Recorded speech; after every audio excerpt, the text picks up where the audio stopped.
And welcome to Tri-State Triumphs, everybody. This week we are pleased to be joined by one of the most talented basketball players ever to come through Culver Stockton, Carrie Lynn Mahon, who also has gone on to a fantastic coach career, which I believe got started at Culver Stockton, and she's now at Plant, Florida, where she just won her 500th game at the high school level. And Carrie, that's obviously a wonderful achievement. First and foremost, I know the calling of coaching is a family thing for you and something that seemed to be in the DNA. What do you love about the profession so much, and when did you realize this was kind of going to be who you were in your professional and vocational life? It's an honor to be with you today, Chris. Thanks so much for having me. I think probably the people that helped groom me and got me started as a coach are really so special. I've known since the third grade I wanted to be a teacher and a coach. You know how your parents keep those little books and record what you want to be. So it's really been a lifelong love for me. But just having the opportunity to be around Kathy Turpin, who is just the most incredible coach in the world and human being. And, I had some great high school leadership when I was an athlete down here in Plant City.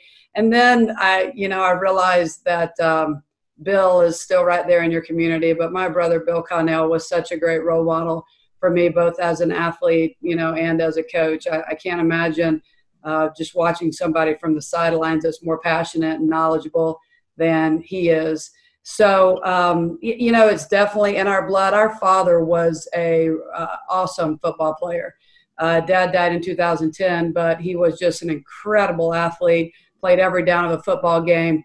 And you wouldn't have known it because Dad ended up most of his adult life as a farmer. But what an incredible athlete. So it came very natural for both Bill and I. And I just had great role models to watch and learn. One of the things that about your career is kind of like Kathy Turpin. You got thrown into this at the college level pretty young relative to everybody else, and that's not an easy bite. What was that like early on? Was it educational? Was it baptism by fire?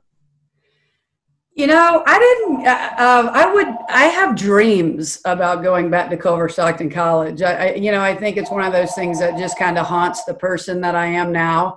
I wasn't ready. When I first started at Culver Stockton, I was 23 years old. And though I had really, enjoyed a fantastic playing career, Coach Turpin had molded me from someone who came to Canton, Missouri, not really ready to participate as a great teammate. And she molded me into just, I think, a very selfless, hardworking athlete. And so there's a big difference in being a good player and being a good coach. And I was way too young to understand those differences and how to, get my life going as a young coach. So it was baptism by fire. And the good thing about it was I made a lot of mistakes. And I would love a lot of do-overs back at Culver Stockton. So when I got down to Plant High School, we're in Tampa, Florida. So it's kind of confusing. Bill and I are from Plant City, Florida, and I'm at Plant, which is, there's a Plant City and a Plant High School in our county. So, we're always getting each other's mail. So it's just kind of it's different. But anyway, when I got to Plant in 2002, I had 7 years of head coaching experience underneath my belt at the college level. And I finally knew who I needed to be and who I wanted to be as a coach. So I got a huge do-over because, nobody knew me here in Tampa really per se. So it was a great experience at Culver, but I do have dreams about, showing back up and making things right because I'm a different person now. Was some of that learning, and basketball, I don't want to say it came easy to you, but you were an All-American. I mean, it seems like when you have a proclivity for something, you have to learn to teach it to somebody else. Some of that kind of part of the early struggle, Carrie, that you were just, that the game came easier to you and other people didn't see it at the time you were younger, the way you kind of thought? Yeah, I don't know. I think a lot of times as a player, we want to do it ourselves. We want to take the team. I know I can get that rebound. I know I can make that great pass. I know I can get a defensive hold. And there's a huge transition as we go into our coaching careers then, because we can't do anything ourselves. I mean, I haven't scored a point since 1993. So it's just infusing in these young women, you know, that this is your job, this is your team, this is your responsibility and your opportunity. And, you know, getting them to work together to achieve a common goal. So it's a completely different skill set to go from, you know, I got this, rallying the troops and being on the floor and being able to produce, to having to get other people to produce for you and buy into what you're trying to sell. I wouldn't trade either one of them. They're both incredible experiences. But I think just because, you know, we were pretty hard-nosed girls at Culver Stockton. We were blue collar. We were a blue collar team. There wasn't anything flashy about us. Coach had us in a situation where we knew we were all going to work together and we were going to work hard for each other and have each other's backs. And so to go from, you know, that type of setting to then all of a sudden, you know, I've got to get other people to do that for me and with me. It's definitely a change. You've really found your niche, and it seems like you're really happy vocationally, how you've ended up and kind of how this story has come along. What are you impressed of, Carrie, and kind of this journey personally for you as a coach in your evolution? Yeah, I'm so different. When I got to plant, I don't want to say afraid, but I didn't want to be around parents because that was, you know, something in the college atmosphere. Of course, you know, you're not right here in the community with the parents that, you know, of their children. And so there's a little bit more distance between all of that. And so I know I spent 2 or 3 years just really apprehensive with my head down, you know, not wanting to look parents in the eye and just wanting to do my thing. And I think probably when I realized that the majority of parents are so supportive and loving and, you know, want to get to know you a little bit as a person, since you're spending so much time around their child, I think once I embraced, you know, the community and the parent aspect, my life got so much easier. I never wanted to be a high school coach. You know, growing up, just kind of the love of my life was Pat Summitt. I mean, all I wanted to do was be a Division I head coach. And so when I got my master's degree at Eastern Illinois and kind of tasted that, and coach resigned at Culver Stockton and I came back over there, I was like, okay, I'm in college. You know, now it's just going to be moving up from here. And we had several Division II offers where, you know, I could have left Culver and gone to Division II. And then just because of some family situations, we ended up back down here in Florida and I just had to get a job. And again, I know I've already said it once, but never wanted to be a high school coach. And I spent probably my first 4 or 5 years at Plant still looking around the area, you know, trying to get interviews and jobs at some Division II schools in the Sunshine State Conference here that's near us. And now you could not force me to leave Plant High School. I absolutely want to coach my last game there. I don't want that to be anytime soon. And I just love the atmosphere. Our community is great. Now, when I say our community is great, the one thing I missed from up in your tri-state area is I can remember so many days walking into a gym to recruit a young lady and having to stand against the wall on the baseline because there was no place to sit. You know, everybody in town, Palmyra, Hannibal, Quincy, everybody in town is at this basketball game because what else are you going to do? Well, there's so much more to do around here. I mean, we often just have mom and dad and, you know, maybe grandma and a few friends in the stand. So I miss that packed house, you know, atmosphere that you guys provide up in the Midwest for girls basketball. That being said, we had probably 4 or 5 games at Plant High School this year that were just loaded. The stands were tremendous. The students came out for us, and it was a great environment for the girls to be in. But I don't want to ever leave Plant High School. I'm a Panther, you know, through and through, love the community, live in the community. We have Bayshore Boulevard, which is real close. And you know what? I'm going to get this wrong. It's either the longest continuous sidewalk in America or the world. I don't know. But it's just a long exercise trail. And I went out and walked this morning and saw 15 people I knew, you know, parents and students. And in a way, it's kind of like Bill. You know, Bill is entrenched into your community and his kids graduated, you know, and he's been up there now for 30 years. And So it's great to be a part of a community and just to feel loved and supported. And I have that at Plant High School. We have the best administration, just a great community resource, and a great parent group. Looking back, though, I think there was something organically, and you touched on it. This now made this his home. You were here and intended to make this place your home.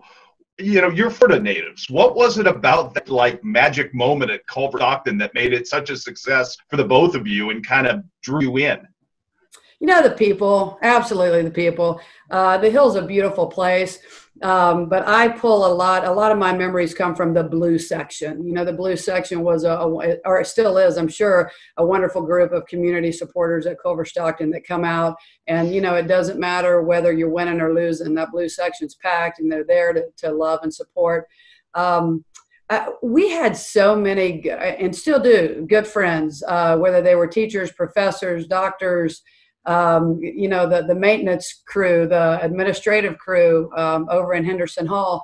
Culver Stockton's a family. And Coach Hall, what an incredible man. The things that he taught me, I still pull on a daily basis. And just the competitor that he was, even though I never played volleyball, he's one of my favorite people. Coach Dick Lemke, what a guy. And so just the entire physical education department, Coach Snyder, all those guys, it was just such a close-knit group of people. And everybody knows everybody, and they're willing to take care of each other. And you can't find that in a lot of communities, or even, at a lot of colleges or universities now. Shelby, my niece, Bill's daughter, has just graduated from Culver. And, I think she had a fantastic experience. The Hill just it doesn't change. It changes in the ways that it needs to keep up. But just that love and support is something that I don't think is ever going to change.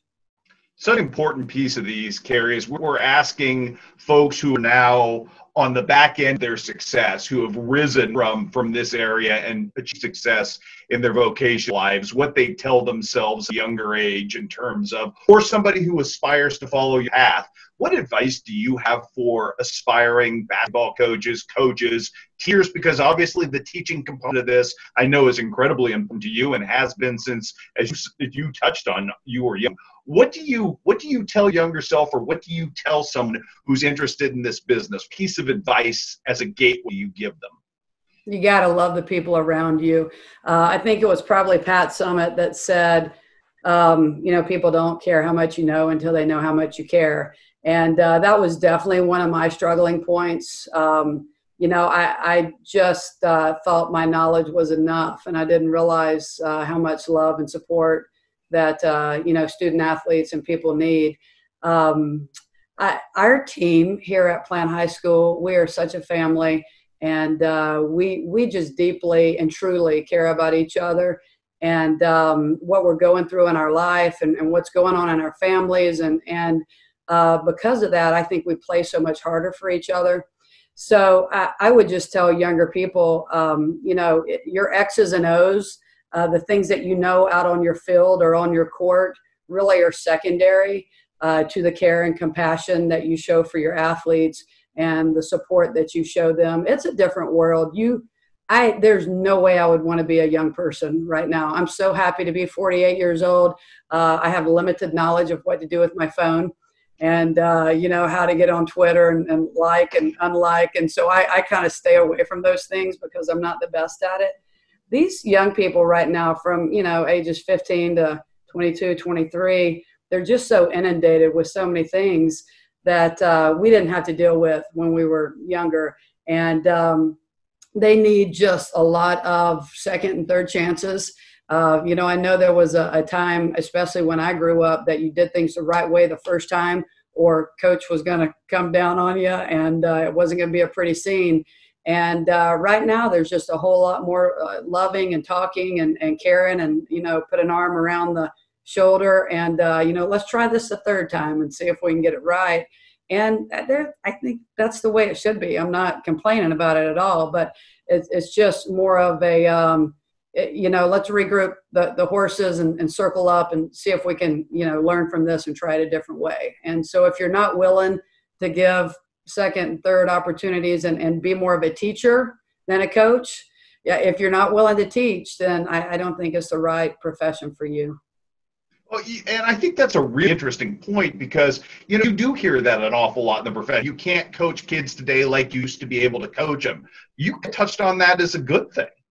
Oh, yeah, I think it's great. I can't imagine the amount of people that we lost 20, 30 years ago in athletics because, they showed up late to practice and we cut them. And you're like, peace, see ya, go on. So, yeah, I think it's great because I think, athletics should be an extension of just life as it is. And you can get, so many more opportunities and chances in life if we just allow people to learn from, those speed bumps that we experience. Last one for you, and I know you've kind of already alluded to it. I think it's a really important component piece of this. When you won your 500th, I heard about it instantly from your brother. Obviously is super proud of all you and all you accomplished. And I think, you have kind of touched on the importance of family and fostering how you've made this journey. Again, taking nothing away from your phenomenal basketball career and talents at Culver Stockton, which one of 2 All-Americans in the history of the program. But without that nurturing family pride type of thing, does any of this happen for you? Absolutely not. No. And that's where I'm just so blessed. At Plant City growing up, there was, I always had a mom and a dad in the bleachers. I had several aunts and uncles. I had cousins and a very loud grandfather and a grandmother that, was there to support, but didn't really, understand the game or what was going on. So I went from volleyball to basketball to softball. Those people were, always in the stands for me. Mom and dad made way too many trips up to Missouri from Florida, to watch both Bill and I play. And just the family support and the love has always been, so incredible. Mom still makes it over to a lot of our games. Plant City is about 45 minutes from Plant. And so Mom drives over, as often as she can to get games. I've come up to watch Bill coach there towards the end of his career again. And he's just such a great supporter and a good guy to bounce things off of, as you can imagine. So, I can't imagine being an athlete and not having the love and support of your family. So I've lived a very blessed life. So between, my family and the role models and people that kind of got me pointed in the right direction, I'm very fortunate.